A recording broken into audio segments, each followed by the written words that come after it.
Vamos dar início, então, agora à palestra da noite, que é a fé e a razão como fundamentos da santidade, a ser proferida pelo acadêmico diácono Luiz Carlos Nunes de Santana. Luiz Carlos Nunes de Santana, ele é diácono permanente, casado, pai de 3 filhos e avô.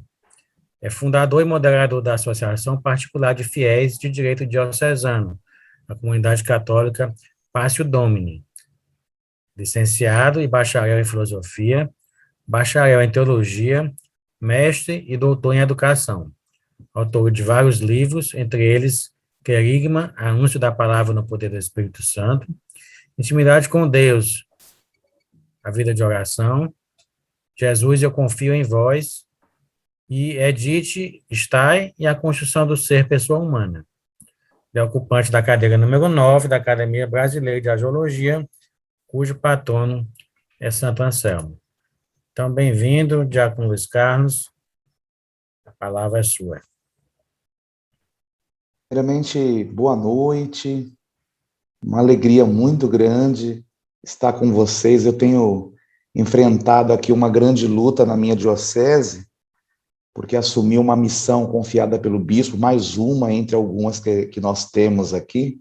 Irmão André teve a oportunidade de morar aqui na Diocese de Santos, sabe bem como a escassez de trabalho aqui é grande. Aliás, escassez de mão de obra para o trabalho é muito.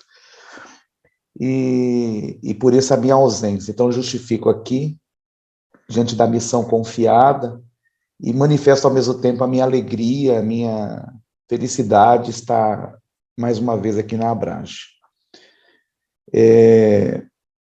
Eu sou um diácono permanente casado, como nosso presidente colocou, casado com a mulher mais linda deste mundo.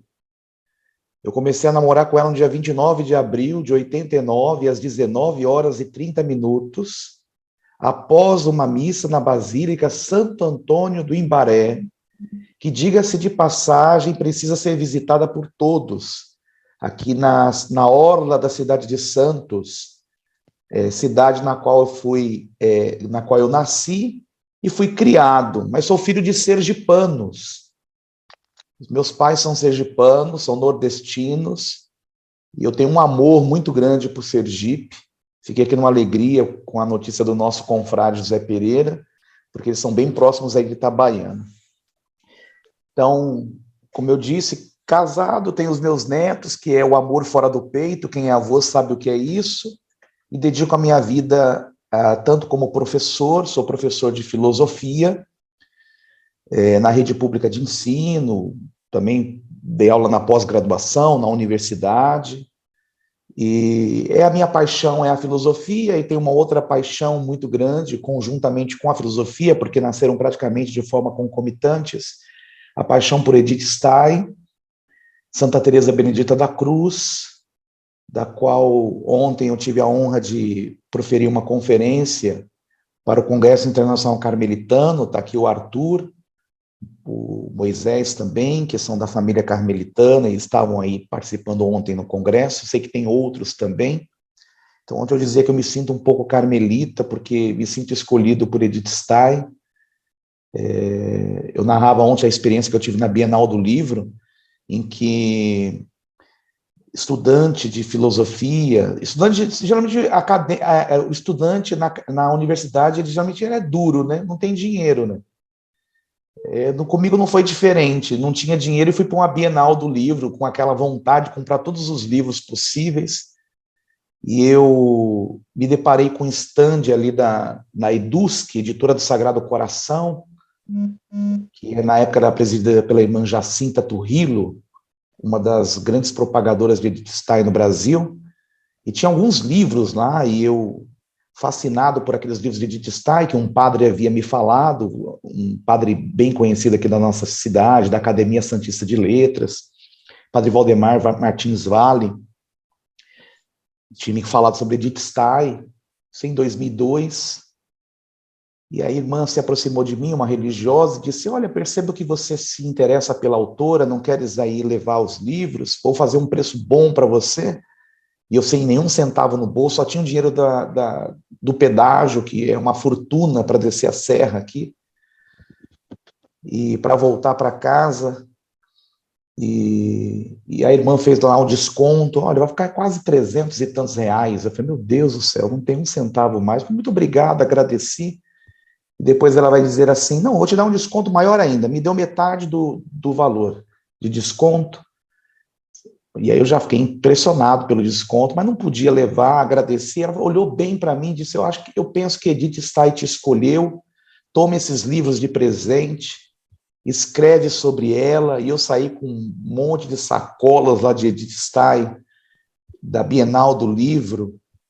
E eu digo que ontem eu falava isso no Congresso Nacional bem no início, eu me sinto uma pessoa escolhida, sem méritos, mas escolhido para estudar sobre ela. Eu não penso que falar nem tanto, não me vejo com esse cabedal, esse saber tão aprofundado assim como outros, né, que nós conhecemos aqui no Brasil, mas eu sou um tanto mais que ousado, mais apaixonado do que um intelectual sobre. Então me foi confiado aí a feliz oportunidade de estar falando com vocês. Eu penso que é mais uma reflexão conjunta também, uma possibilidade de refletir sobre a fé e a razão como fundamentos da santidade.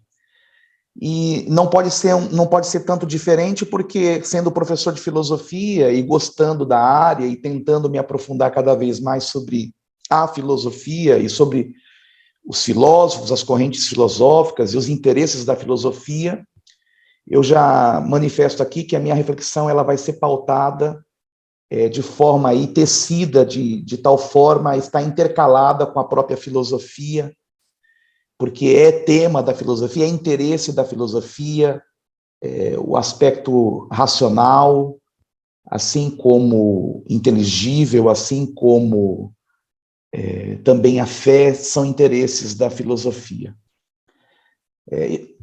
Eu parto do princípio que, historicamente, a humanidade ela vive uma dualidade dessas duas dimensões, e que, em vários momentos, elas foram consideradas distintas ou até inconciliáveis.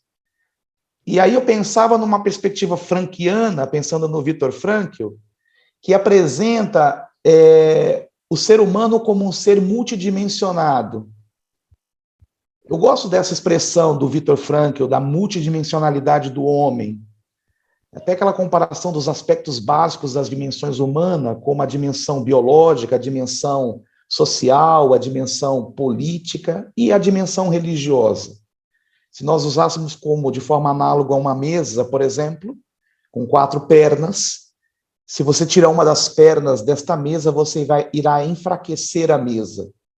Então, de forma análoga, se nós excluirmos ou negligenciarmos uma das dimensões, dessas dimensões básicas do ser humano, nós poderíamos dizer que nós enfraquecemos aquilo que é humano, né? Então, ao mesmo tempo, essa multidimensionalidade, ela se torna parte constitutiva e dá sentido a tudo aquilo que é o ser humano. E este ser humano, é um ser humano histórico. Ele está inserido na história. E essas dimensões também, eu vou usar a palavra dimensão para me referir à fé e à razão, que constituem o humano, e aí, de forma interna, constituem aquilo que é humano, elas estão presentes na história e são construídas na história. Uma história que está subdividida, aí talvez tenhamos aqui historiadores, pessoas que se dedicam a esta grande importância que é a história da nossa vida, subdividida nos 4 períodos. O período antigo, e é a partir disso que eu vou refletir. O período antigo, o medievo, a modernidade e a contemporaneidade. Alguns chamam de pós-modernidade, mas ainda não é uma conceituação determinada e ainda não é uma conceituação fechada. Não está determinado ainda esta pós-modernidade, né? Alguns autores pensam sobre isso, Zygmunt Bauman, por exemplo, Boaventura Sousa Santos, tem aí alguns pensadores um tanto mais modernos que vão aí afirmando, justificando-se a partir das suas teorias, postulando uma pós-modernidade. E se nós partimos de um princípio da Idade Antiga, nós vamos percebendo que nesse processo evolutivo de uma construção de quem é o humano, quem é o ser humano, quem é o homem, já existia esse diálogo, esta conversa nesse processo de construção histórica do humano, do processo evolutivo do humano, entre o pensamento que é mítico e a própria construção do logos. É que lembrando logos como razão. A palavra grega significa razão. Algumas traduções vão se dar como palavra. Biblicamente usamos como palavra. No princípio era o logos, como está no Evangelho de São João, no capítulo 1, no versículo 1. Mas aqui eu utilizo como razão. Então havia uma crença nos deuses, como registrado, por exemplo, na obra de Hesíodo, na Teogonia, ou nos Trabalhos e os Dias, ou ainda na obra Ilíada, que eu tive a graça de ler em prosa na universidade, que desafio, assim que a aurora de dedos de rosa surgiu matutina. Passando pelo período cosmogônico, com a filosofia da natureza, alcançando o nascimento da filosofia com Sócrates, que, inspirado lá pelo Templo de Delfos, vai usar a expressão, estava lá no Templo de Delfos, clássica, conhece-te a ti mesmo. Nós percebemos aí, então, uma instauração de um certo antropocentrismo, ainda não consolidado, como vai acontecer na modernidade, mas, de certa forma, há uma preocupação presente ali na obra socrática, como vai haver também na obra platônica, com a obra República, por exemplo, ou com Aristóteles, em tentar investigar quem é o humano, quem é o ser humano, e o que é a razão, o que é a fé, o que é este aspecto sensorial, por exemplo, mais propriamente presente na obra de Aristóteles. E com esses, a busca da fundamentação racionalizante dos aspectos antropológicos da existência humana, de quem é esse humano, sem deixar de lado temáticas como a alma. Por exemplo, na obra República, nós vamos ver aquela questão da reminiscência das almas. E é importante pensar nisso, porque depois, quando nós dermos um salto para a Idade Média, nós vamos perceber que Santo Agostinho, baseado na obra platônica, vai fazer toda a construção da sua teologia, né? Assim como São Tomás de Aquino vai se utilizar da obra aristotélica, que é uma grande ousadia para a época. E aí os tomistas vão poder falar isso com muito mais propriedade. A existência deste ser humano, quem é este humano, sem deixar de lado temáticas como a alma, como a reminiscência da alma, ou a teoria do motor imóvel de Aristóteles, que postula um ser imóvel que não foi criado por ninguém, mas do qual todas as coisas surgem, e esse move todas as coisas. Ou ainda a afirmação de que o conhecimento só acontece quando se conhece a causa do fenômeno. É possível também ver essa racionalização nos sofistas, como no caso de Protágoras, que, para fundamentar a noção de relativismo, afirma o homem é a medida de todas as coisas. Também no século III, as escolas epicuristas e estoicistas, fundada por Epicuro, por Zenão de Sítio, que valorizam aspectos como a coerência, como a conduta ética, enquanto aspecto ideário, pragmático da vida, ao mesmo tempo que fala desse aspecto ético, fala da ataraxia, que é uma certa tranquilidade da alma. A palavra grega significa isso, estado de repouso, de tranquilidade. E enquanto aspecto transcendente, ou da aponia, que é a ausência da dor. Então, ontem eu falava no Congresso Internacional sobre a divinização do sofrimento, associando Edith Stein à paixão e ao amor. E aí fiz toda uma conceituação do que era a paixão, a passio, no latim. E falava dessa dimensão que recebe o sofrimento em Cristo, por exemplo. Mas aqui já na escola epicurista, nós estamos vendo uma reflexão sobre o sofrimento. Assim como nós vamos ver também um aspecto transcendente na escola estoicista, quando apresenta a harmonia da vida e a participação do indivíduo na forma universalizante do uno. Né? Aquela ideia de que a divindade é una. Uma centelha divina presente em cada ser humano, vai dizer lá a escola estoicista. Na transição da antiguidade para o medievo, nós temos então a predominância de um pensamento teocêntrico. Com a ascensão da igreja ao poder, a filosofia ela se torna aquilo que se chama no medievo de ancila teologia, a serva da teologia. Nesse período se tem um protagonismo importante dos chamados padres do deserto, com a patrística, entre os séculos IV e o século XIII. O divino está na centralidade, o corpo é sagrado, a igreja assume o poder temporal. Há uma divisão forte entre sagrado e profano. Isso será determinante, proporcionando uma certa e não total obscuridade. Essa obscuridade pode ser considerada como totalizante?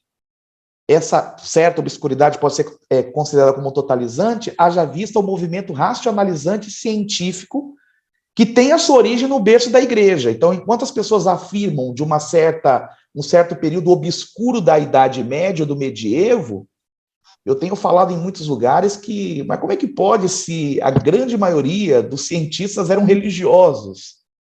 Como se tem o surgimento das universidades, por exemplo, com trívio e quadrívio, como se tem a escolástica, como se tem filósofos como São Boaventura, como se tem Santo Anselmo, como se tem São Tomás de Aquino. Na sua grande maioria, os cientistas e matemáticos, geômetras, foram sacerdotes e religiosos pertencentes à igreja. Assim são marcantes para esse período, como eu tinha dito, obras de Santo Agostinho, que perdura uma boa parte da Idade Média, de Santo Anselmo de Cantuária, São Boaventura, de São Tomás de Aquino. E aqui eu quero trazer, lógico, me referindo ao patrono da cadeira 9, Santo Anselmo, a primeira obra escrita por Santo Anselmo, o Monológio, publicado em 1077, ela foi pedida pelos monges, da qual ele era o abade. Aqui nós temos um monge, o irmão André, ele era o abade, e consistia na elaboração de um argumento fundamentado na razão, sem a utilização dos fundamentos presentes na Sagrada Escritura. É uma ousadia. Imagina o que está fervilhando na cabeça desses monges, o que eles estão querendo. E eles queriam este argumento, este fundamentado na razão, para provar a existência de Deus. A condição era que os argumentos racionais deveriam ser redigidos de forma simples, acessível, para facilitar com que se chegasse à verdade pelas evidências e sem abstenções diante de possíveis obstáculos do percurso. O tempo em que viveu Santo Anselmo, ele foi marcado como de uma verdadeira filosofia medieval, ou a conhecida filosofia escolástica. E é interessante que eu resolvi tratar dessa conferência a partir da filosofia, porque como eu estou falando sobre a fé e a razão, logicamente eu fui tomar a obra Fides et Ratio, a carta encíclica Fides et Ratio de São João Paulo II, de 1998. E eu me lembrava que São João Paulo II era um grande filósofo. E tinha uma ênfase na antropologia também muito forte. E por isso eu tomei essa decisão ao retomar a leitura da Fides et Ratio. E ele vai citar Santo Anselmo. Ele vai dizer assim, aí eu faço a leitura da citação de São João Paulo II, na Fides et Ratio, no parágrafo 14. Ajuda-nos nesta reflexão uma das inteligências mais fecundas e significativas da história da humanidade, a qual obrigatoriamente fazem referência à filosofia e à teologia, Santo Anselmo. Na sua obra Proslógio, e aqui está citando a outra obra de Santo Anselmo, o arcebispo de Cantuária exprime-se assim, e aí abre aspas. Detendo-me com frequência e atenção em pensar neste problema, sucedia umas vezes que me parecia estar para agarrar o que buscava. Outras vezes, pelo contrário, furtava-se completamente o meu pensamento, até que, finalmente, desesperado de o poder achar, Decidi deixar de procurar algo que me era impossível encontrar. Mas quando quis afastar de mim tal pensamento, para que a sua ocupação da minha mente não me aliasse de outros problemas de que podia tirar algum proveito, foi então que começou a apresentar-me cada vez mais teimoso. Mas pobre de mim, um dos pobres filhos de Eva, longe de Deus, o que é que comecei a fazer e o que é que consegui? O que é que visava e a que ponto cheguei? A que é que aspirava e por que é que suspiro? Ó Senhor, vós não sois apenas algo acerca do qual não se pode pensar nada maior, mas sois maior de tudo que se possa pensar. Se não fosses o que sois, poder-se-ia pensar algo maior do que vós, mas isso é impossível. Mesmo tendo todo um movimento de racionalidade, é impossível pensar algo que seja maior do que Deus. Para Santo Anselmo, aquilo que se dispõe a realizar a fé não faz concorrência com a investigação que é a própria razão. É próprio da razão encontrar o sentido, buscar razões que possibilitem a todos realizarem o seu encontro com a fé. Assim, essas são complementares, tendo como mote fomentador a busca pela verdade. E é interessante que nesta obra Fides et Ratio, São João Paulo II vai ao defender essa conciliação entre a fé e a razão, e logo no início da encíclica ele coloca como duas asas que nos levam para Deus, ele vai postular toda a sua fala com base na diaconia da verdade. A igreja, ela celebra, ela vive, ela defende a diaconia da verdade, o serviço da verdade. Assim, essas são complementares, tendo como mote fomentador a busca pela verdade, como eu dizia, ou melhor, o amor pela busca da verdade. Conceituação filosófica para uma busca teológica, a fusão conciliante entre o natural e o sobrenatural. Existem outros nomes importantes que corroboraram com a tessitura entre a fé e a razão. No período medieval, como é o caso, por exemplo, de Jean Buridan.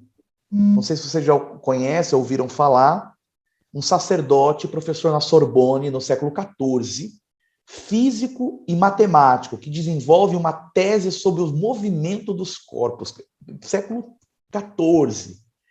Nós temos ali quase o fim do medievo, como nós conhecemos, na sua raiz, mas que procurou descobrir de que modo os corpos celestes, uma vez criados, puderam começar a mover-se e permanecer em movimento na ausência de uma força que os continuasse a propelir. Quer dizer, é o germe do movimento físico e da inércia, que depois vai ser elaborada e comprovada por Galileu Galilei, que era católico e pai de uma religiosa. Eu tive a oportunidade de ir na casa de Galileu, em Pisa. Católico. A casa dele era muito próximo da catedral, muito próximo da igreja. Homem religioso. Tinham também familiares religiosos. As bases para o início da Idade Moderna se fundam no pragmatismo do método cartesiano. E aqui eu faço, lógico que seria impossível percorrer toda a história da filosofia, mas estou trazendo pontos que possam clarear a nossa reflexão. As bases para o início da Idade Moderna se fundam no pragmatismo do método cartesiano, do cogito ergo sum, penso logo existo, de Descartes, que estudou no colégio jesuíta e possui uma formação católica densa, ou ainda a teoria do heliocentrismo de Galileu Galilei, que muda a perspectiva da centralidade humanística como centro do universo. Esse período é fortemente marcado por duas correntes filosóficas, o empirismo e o racionalismo. Essas duas correntes defendem posições adversas, enquanto o empirismo defende a experiência sensível, como aquela capaz de favorecer o conhecimento, o racionalismo defende que só é possível este conhecimento por meio da razão. De certa forma, essa diversidade, ou essa relação adversa, será superada, ou começa a ser superada, com a conceituação do conhecimento a priorístico e a posteriori de Kant. Immanuel Kant, filósofo alemão. A Idade Moderna, então, ela é fortemente marcada pela revolução científica. Isso é importante se dizer. O avanço de descobertas médicas, o surgimento das grandes descobertas. Também temos um período forte da colonização, o método escolástico na educação, as revoluções próprias daquela época. Ao mesmo tempo, o surgimento de ideologias e teorias filosóficas que buscavam, ora, a negação do divino e do sagrado, com um ceticismo quase pirrônico, lembrando de Pirro, lá na Grécia Antiga, e, ao mesmo tempo, ora, defendendo o sagrado religioso. Por exemplo, aqui eu trago de memória Blaise Pascal, que era um homem de fé. Aqui eu trago um Isaac Newton, que era também um homem de fé. Eu não sou não necessariamente católico, mas um homem de fé.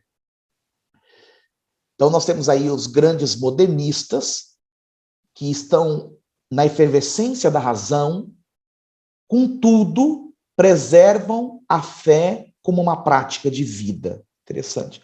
Uma história interessante, antiga, de Louis Pasteur, que é o pai da pasteurização, como nós conhecemos, que estava num trem indo para Paris. E o trem na Europa, geralmente as pessoas sentam de frente, naquela época tinha uma mesinha, se sentava de frente, ainda alguns trens ainda são assim. E um jovem se senta na frente dele, ele estava lendo a Bíblia, e esse jovem não conhecia, o jovem cético, que tinha conseguido uma bolsa para ser assistente do grande Louis Pasteur, mas ele não sabia que era o Louis Pasteur.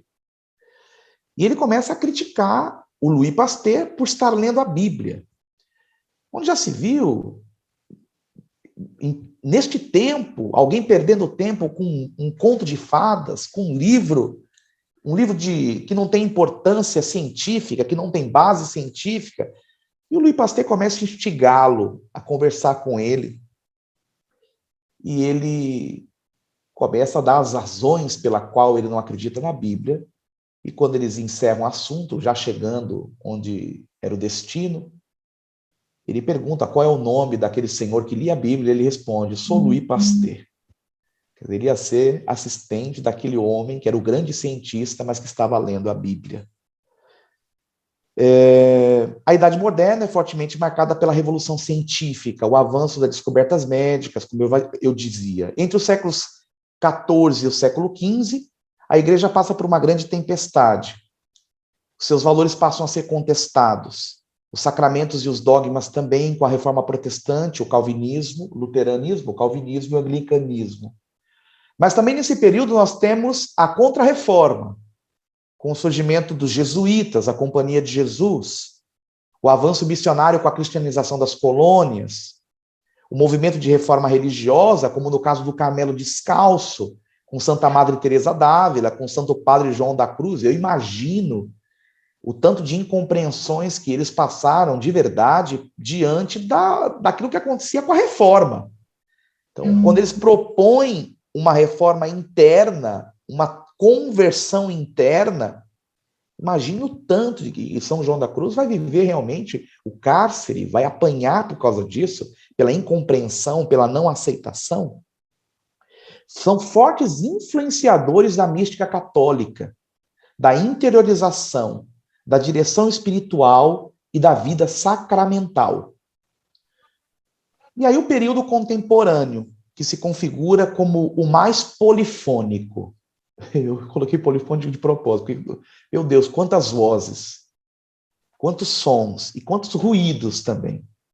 Tem-se as revoluções, a Primeira e a Segunda Grande Guerra Mundial, por exemplo. Ontem eu falava que um dos fenômenos pós-Primeira Guerra Mundial, isso traz o Frei Javier Sancho Firmin, na obra que ele tem sobre Edith Stray, Modelo e Mestra de Espiritualidade, uma obra da editora Monte Carmelo, ele faz todo um panorama do pós-Primeira Grande Guerra Mundial e do fenômeno da teologia mística, que é diferente daquilo que acontece pós a Segunda Grande Guerra Mundial, onde a ênfase vai estar no existencialismo, e vai ter muita força o existencialismo ateu. com Jean-Paul Sartre, por exemplo, com a Simone de Beauvoir, por exemplo. Se instaura nesse período, então, contemporâneo, a ideologia marxista.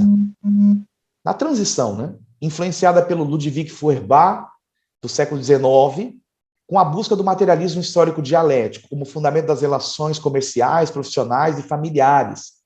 E depois chega até nós, de forma, principalmente na academia, com a perspectiva gramsciana do intelectual orgânico, uma destruição das universidades. Com a proposta do socialismo e do comunismo, com a negação de Deus, a rejeição da religião, considerada como ópio do povo. Ainda tem-se a liberdade e a nova compreensão do seu uso, considerado segundo os valores cristãos como libertinagem, a revolução sexual e a revolução tecnológica. São marcantes as consequências das duas grandes guerras mundiais. Após a Primeira Guerra, o movimento que se tem é o de transcendência, como uma crescente da mística católica, da busca pela direção espiritual, a resposta à vocação religiosa enquanto experiências sobrenaturais. Após a Segunda Guerra, o movimento é existencial naturalista, postulado por Jean-Paul Sartre, corroborado por Simone de Beauvoir, bem como por Heidegger, na defesa do ser histórico e temporal. Por outro lado, tem-se figuras importantes que colaboram com uma visão mais essencial da subjetividade humana, como é o caso de Edmund Russell, que é o pai da fenomenologia, ou de Max Scheler, que foi o grande influenciador católico de Edith Stein, e da própria Edith Stein, que também considera de suma importância o pensamento sobre ser, assim como Heidegger, mas que tem um ser com a possibilidade de transcendência. Aqui o ser é o ser humano, o ser do homem, com a conciliação entre a fé e a razão. Na obra Ciência da Cruz, de 1942, inacabada, pois ela foi enviada para morrer no campo de concentração em Auschwitz, ela irá defender que a mística da purificação da alma, alimentada por uma fé que não é pura expressão de sentimento, e sim uma convicção, é capaz de inflamar a vontade e, ao mesmo tempo, tocar a faculdade da razão, dando-lhe certos conhecimentos e luzes divinas de modo saboroso e delicado. Isso está na obra Ciência da Cruz, a edição que eu utilizei é de 2002, na página 113. Ela vai dizer: Deus não está adstrito às leis da vida psíquica natural. Nesse plano, é impossível amar sem conhecer antes o que se ama. Entretanto, Deus pode, por via sobrenatural, infundir e aumentar o amor sem infundir ou aumentar determinado entendimento. Muitos homens de vida espiritual passaram por essa experiência. Diversos deles, não dotados de muito entendimento acerca de Deus, costumam sobressair-se pela vontade. Neles a fé infusa faz às vezes da ciência do intelecto, e por ela Deus lhe infunde e aumenta a caridade, embora seu conhecimento não seja aumentado. Mas isso não deve levar à conclusão de que geralmente a fé somente desperte amor, sem comunicar conhecimento. Pelo contrário, ela se dirige primeiramente à inteligência, abrindo o entendimento à verdade divina. Aqui, Edith Stein postura essa relação entre a fé e a razão como também como uma diaconia da verdade, a serviço da verdade. A filosofia pode ser considerada como livre. Edith Stein acreditava que ela deveria ir além da visão sensível do mundo, do natural para o sobrenatural. Com essa afirmação, ela postura Deus e o dado cristão como objetos do estudo da filosofia. A filosofia não deve temer tratar do tema Deus. Ao contrário, deve avançar na busca da verdade, no conhecimento amplo em todas as áreas. Vai dizer ela, na verdade revelada, viu a medida de toda a verdade, se esforçou assiduamente por resolver as tarefas que lhe impunham as doutrinas da fé, tinha confiança nesta fé como uma força que dá ao entendimento humano uma maior segurança em seu trabalho natural. A fé aqui é apresentada como uma segurança para a razão, uma segurança para o entendimento. A fé e a razão são dimensões fundamentais, genuinamente antropológicas, que favoreceram a perpetuação do testemunho cristão e ético na sociedade.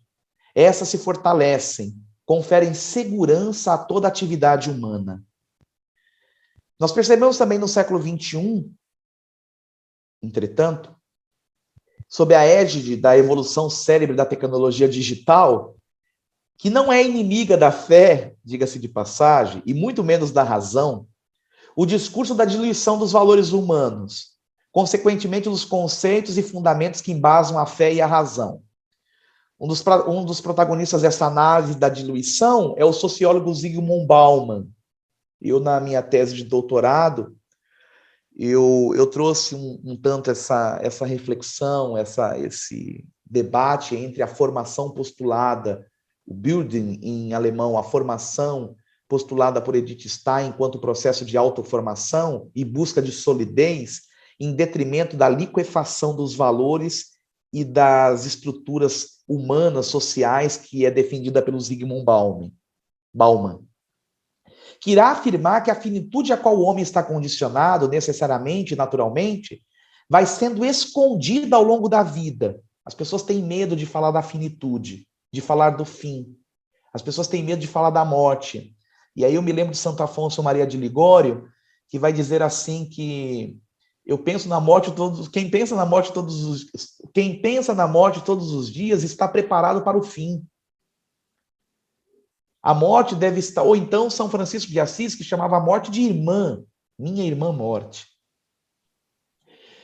Ao longo da vida, pelos elementos simbólicos que ele mesmo cria, que o permite, de alguma maneira, sonhar, mesmo com os pés na realidade, com algo que o faça transcender a essa verdade a respeito da morte e da inexistência.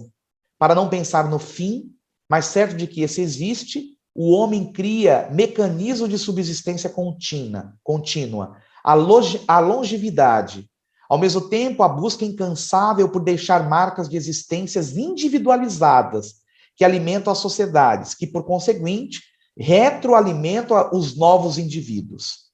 A humanidade nutre o desejo que suas experiências sejam mais fortes do que a sua morte. Por isso, a relação homem como epicentro, história, educação, sociedade.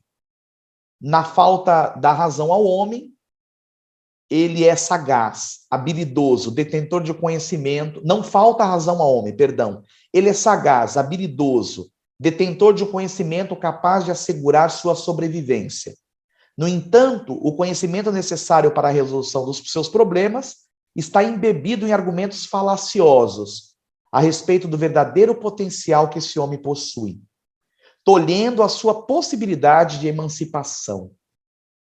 Voltar o olhar para uma análise minuciosa de sua história de vida pode favorecer a descoberta de estratégias que o ajude a mudar o jogo a seu favor. A perspectiva de Bauman é de uma independência de todos, ao mesmo tempo que se deseja o todo ao seu molde, como uma distopia, um não lugar. Uma desordem caótica, cuja única ordem válida é a subjetividade. E, na realidade, nós sabemos que nós temos uma individualidade, e essa não é um problema, mas feita para viver no comunitário. Né? Tem uma expressão muito bonita de Edith Stein, ela até escreve uma obra sobre isso, da vida comunitária à sociedade civil, quase que num paralelo com o surgimento do Estado nos contratualistas, Locke, Hobbes e Rousseau. Edith Stein, ela tem uma obra voltada para a política também, que é muito interessante de ler. Quem tiver oportunidade, faça essa aventura. Vai se deliciar com isso. Há uma constatação da atualidade feita por Bauman, a situação dos líquidos. Essa seria a que mais se encaixaria ao que se vive hoje. Os líquidos estão sempre prontos para a mudança da sua forma. Assim, a circunstancialidade da vida e do tempo são fundamentais. Tudo é temporário. A mobilidade, sua marca. Ele irá afirmar, a modernidade já nasceu derretendo os sólidos. Essa modernidade que ele se refere é, na realidade, o que nós chamamos de contemporâneo. Porque, na realidade, ele usa também depois o pós-moderno. em uma outra etapa da vida dele. Em contraposição a isso, há uma crescente na busca pelo autoconhecimento. Quer dizer, enquanto tem gente defendendo a liquidez, o temporário, há um movimento pela busca do autoconhecimento, pelas espiritualidades alternativas, mesmo que desprendida de doutrinas, ou de dogmas ou rituais. Há um anseio do ser humano pelo transcendente, pelo essencial, aplicado a praticamente quase tudo. E aí eu lembrava, e escrevi isso, o que está no Catecismo da Igreja, no parágrafo 27. O desejo de Deus é um sentimento inscrito no coração do homem, porque o homem foi criado por Deus e para Deus. Deus não cessa de atrair o homem para si, e só em Deus é que o homem encontra a verdade e a felicidade que procura sem descanso. E aí abre aspas no Catecismo. A razão mais sublime da dignidade humana consiste na sua vocação à comunhão com Deus. Desde o começo da sua existência, o homem é convidado a dialogar com Deus. Pois se existe, é só porque, criado por Deus, por amor, é por ele e por amor constantemente conservado. Nem pode viver plenamente segundo a verdade se não reconhecer livremente esse amor e não se entregar ao seu Criador. E aqui eu trago, baseado pensando nesse parágrafo do Catecismo, parágrafo 27, a citação que está no início da obra Fides et Ratio. A fé e a razão constituem como que duas asas pelas quais o espírito humano se eleva para a contemplação da verdade. Foi Deus quem colocou no coração do homem o desejo de conhecer a verdade, em última análise, de o conhecer a ele, para que, conhecendo-o, amando, possa chegar também à verdade plena sobre si próprio. Quer dizer, Deus esconde a verdade de quem é o homem. A carta aos Hebreus, no capítulo 11, no versículo 1, irá afirmar: a fé é o fundamento da esperança, é a certeza a respeito do que não se vê. A fé está encarnada na história, ela é familiar, fundamento da vida, da relação de um povo com o seu Deus. E aqui eu estou pensando no judaico-cristão. Não estou pensando numa antropologia religiosa, que tem, por exemplo, o ocre como símbolo universal da religião, como se tinha rituais. Aqui eu estou pensando justamente nessa relação judaico-cristã, dessa relação de Deus que se encarna, esse Deus que se insere na história humana. Com o seu povo, ela é a portadora da crença no mistério, do que é velado e ainda não fora descoberto. Por isso que nós podemos crescer na fé, porque ela não está plenificada em nós. Ela também é virtude, ela também é dom, ela também é pedida. Pode ser denominada como virtude, como dom natural ou ainda sobrenatural, ou também como dom carismático. É fato que alguns expressam mais fé do que outros. A fé se configura como uma resposta obediente ao Deus que se revela ao entrar na história humana, que se autocomunica como um mistério teofânico. E isso implica em dialogicidade entre ele, este ele aqui é Deus, e o humano. E implica no seu relacionamento, aceitação e abnegação à sua vontade. E tal gesto é feito na totalidade de quem se é, no sentimento de todas as suas potencialidades. A fé não pode prescindir de liberdade.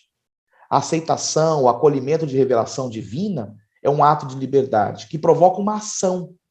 Para a fé, a liberdade nunca pode ser passiva, deve sempre estar em atividade. É próprio da revelação mostrar-se, ao mesmo tempo velar o mistério, e esse por si estimula a busca de respostas racionais, que sejam capazes não de desvelá-lo em sua plenitude, pois se assim fosse deixaria de ser mistério, e sim em clarificá-los, tornando-os compreensíveis para a sua vivência.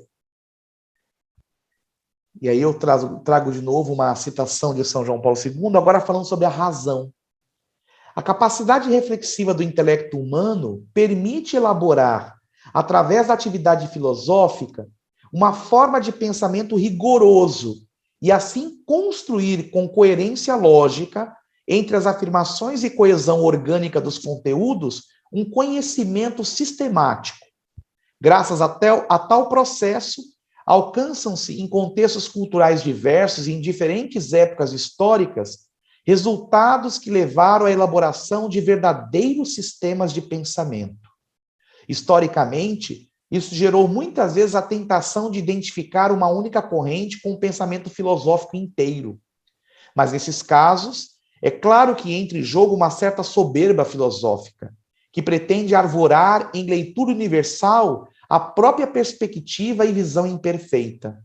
Na realidade, cada sistema filosófico, sempre no respeito da sua integridade e livre de qualquer instrumentalização, deve reconhecer a prioridade do pensar filosófico de que teve origem e ao qual deve coerentemente servir. Que grande contribuição de São João Paulo II. Há que se valorizar o que se chama de ciência do intelecto, uso e desenvolvimento dos aspectos cognitivos e intelectivos. Por exemplo, com o avanço da neurociência, descobrimos inúmeros elementos constitutivos do cérebro. Por exemplo, as conexões neurais, as sinapses cerebrais, que favorecem o desenvolvimento do mundo técnico, tecnológico. Por exemplo, eu estava lendo um estudo em que, na neurociência, se postula que nós precisamos de silêncio. Que o silêncio é ócio produtivo. Que o silêncio cria novas conexões neurais.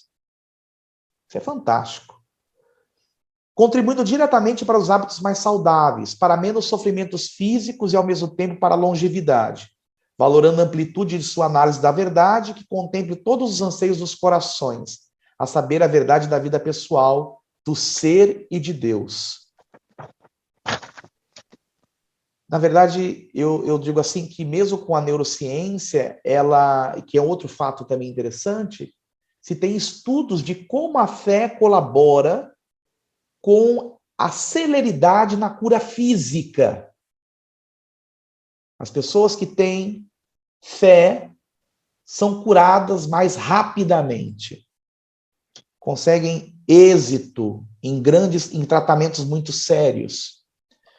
Retomando a afirmação do Catecismo no parágrafo 27, se o desejo de Deus está inscrito no coração do homem, e esse tende para a busca de saciar esse desejo, qual a ferramenta que possibilitará alcançar a saciedade do desejo?